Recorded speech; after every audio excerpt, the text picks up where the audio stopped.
What's up, everyone? Criddle here, and I wanted to go over servers, shards, instances, picks, and layers, and what they are, how they're different, how they're the same, all that kind of stuff. I keep seeing people talk about all of those kind of interchangeably. They are very different in a lot of ways, but they are similar in a lot of ways too. And I think it's causing a lot of confusion in the community, especially over on Discord and on Reddit.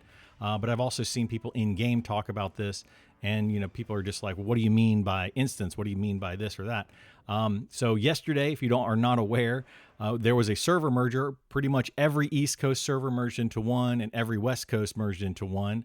And then because of that, we got new shards for those servers, and a lot of those servers didn't previously have shards. And people are now asking me, hey, Criddle, what is a shard? How does this work? Should I log into this shard or this shard? So we're going to kind of go over all of those things, hopefully all at once. So the first thing is, what is a server?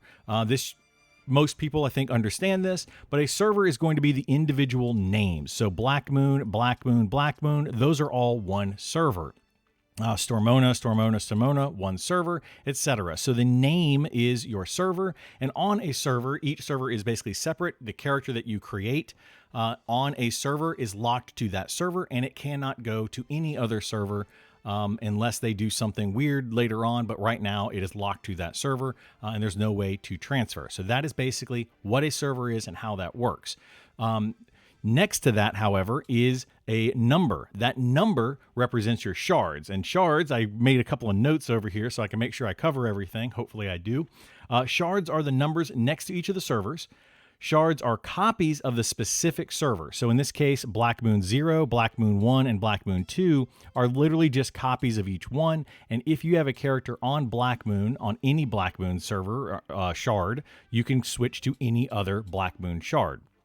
So that's basically how that works. So the only difference between shards are the people currently playing on the shard. For example, if you go to the Ghost Camp and there are two groups that are fighting ghosts, and you say, well, that's too many groups, I'm going to now switch shards and go to shard number 1 and see if there are people there. There will be different people there, or possibly nobody there at all camping on the different shard, but the enemies that are there will be effectively the same, but maybe they will actually be spawned or up and able for you to fight, whereas on the other server, players are defeating those enemies. Hopefully that makes sense.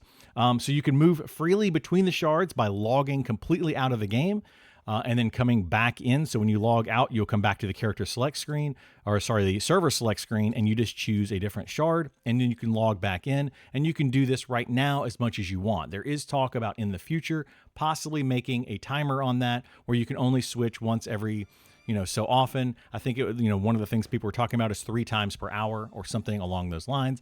To my knowledge, that is not currently in the game, but there is talk about that in the future. Also, shards are currently not dynamic, and what I mean by dynamic is that they open and close based on the player count. So this is a possibility in the future of Pantheon. Currently, it's not happening, but it is a possibility that they might make them dynamic. What that means is that when, let's say, Black Moon 0 hits maybe 500 total players on it, a new shard will automatically open. If that one hits 500 total players, then a new shard will open again, etc. as it goes. Then if one of those drops below a certain threshold, say it gets below 100 players, it will automatically migrate those players into a different shard and then close that previous shard. That's the idea. Currently, it does not do that, but it is something that we might be looking forward to in the future. Next up are instances. Instances are a bit confusing. This one, there's several different meanings that people kind of throw around. So we're going to go over each of those very quickly, hopefully. The most common instance, this is the one that I call an instance, and I think the most common across most gaming, and that is when you or your group owns a specific area. You zone into that instance. No other players can come into that instance unless they are part of your group, so they could join your group and then come into the instance, but otherwise you own that area. Pantheon currently does not have instances in any way in the game whatsoever, so anybody that uses the term instance in Pantheon is most likely talking about a shard or something else, okay? They're not talking about actual instances in most cases. There will be the possibility of instances in the future. These will be in the form of raids, most likely. So what they're talking about with that is something like Osharuk, if you know that area. When you go into the Osharuk spawn, if somebody were to pull Osharuk, the idea is that a door will close behind them, creating an instance for that group. This is still a little bit different than what instances are in other games like World of Warcraft, where you zone into an instance and that instance is locked to you. But that's kind of the idea of what Pantheon is looking at in the future. There is no plan currently that I am aware of where they're going to have instance dungeons like Halnir Cave, where you go in and it's just your dungeon. You can do whatever you want in there. That's something that World of Warcraft does, just to use that as an example. You go in with your group and you can completely clear the dungeon, do whatever you want, and then you leave, reset the dungeon, and you can go back in. That's the most common type of instance in MMOs. And what most people, I would think, are referring to when they use the term instance. A second type of instance in MMOs that people are kind of referring to in Pantheon is something like Halnir Cave. Okay, so this is an area that is closed off from the rest of the world, but anyone can join. So when you go into Halnir Cave, as many of you know, you actually zone into it. You hit a zone wall or a portal right now that they put in the game, and you walk into that portal, and then it puts you into Halnir Cave. Some people like to call that an instance, but in fact it is not. It's just a new zone, it's just a new area, and it is contested. Everyone there, you know, it can come in and out freely as much as they want. So I personally don't call it an instance, but some people are, which is where some of that confusion comes from. So just to clarify what that is. The third meaning, which we'll break down a little bit more, are picks and layers. So these are kind of like shards, but specific to zones. So like Halnir Cave, for example, could have multiple different picks or layers to it. Some people call that multiple instances of Halnir Cave, and that's where some of that confusion comes in. So currently, Pantheon does not have picks and layers. They might have this in the future. It is a possibility, but right now it is not in the game.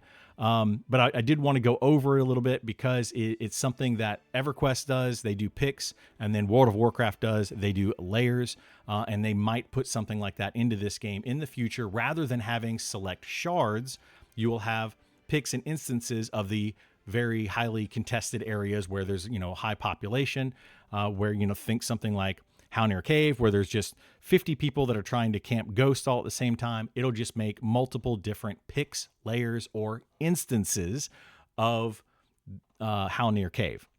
Hopefully that makes sense. So a pick or layer, like I said, is kind of like Halnir Cave, where the player count gets to a specific point, and then it automatically will create another pick or layer of that area. Usually you are not locked into, but you are put into a pick or layer based on your group leader. If you are solo, you are effectively the group leader, so you can get put into any of those picks or layers. What usually happens is, let's say Halnir Cave, for example, since we've been using that one, has 100 players in it. And that is the threshold for creating a new pick. The next time somebody tries to zone into Halnir Cave, they will generate a new pick or a new layer, and that person will go into Halnir Cave, and they will be the only one in there. And then everyone that zones in after that will then go into that new pick until it fills up to 100 players, and then it might make another third pick or layer. Now, as those fall off, as let's say people keep zoning into pick number 2 or layer number 2, and layer number 1 falls off in players, eventually it will blend those two together or start putting players that zone in back into the original. That's the idea. And then also some games, another note that I have down here, some games will allow the group leader to type in some like a command /pick1/pick2, and it'll allow you to transfer into different picks or layers. Not all games do that. Pantheon may or may not do that when it adds picks and layers, if it ever adds picks and layers. But that is another thing that might be happening in the future. Anyway, hopefully that goes over the difference between servers, shards, instances, picks, and layers, and gets everybody kind of on the same page, because it can be a bit confusing and daunting, especially for those that have not played an MMO for a long time, or maybe never played an MMO. Hopefully this video helps. If it does, please like, subscribe, follow, all that kind of jazz. And I will be streaming daily over on Twitch, so come on over and say hello. Thanks for watching, and I'll see you in the next one. Bye!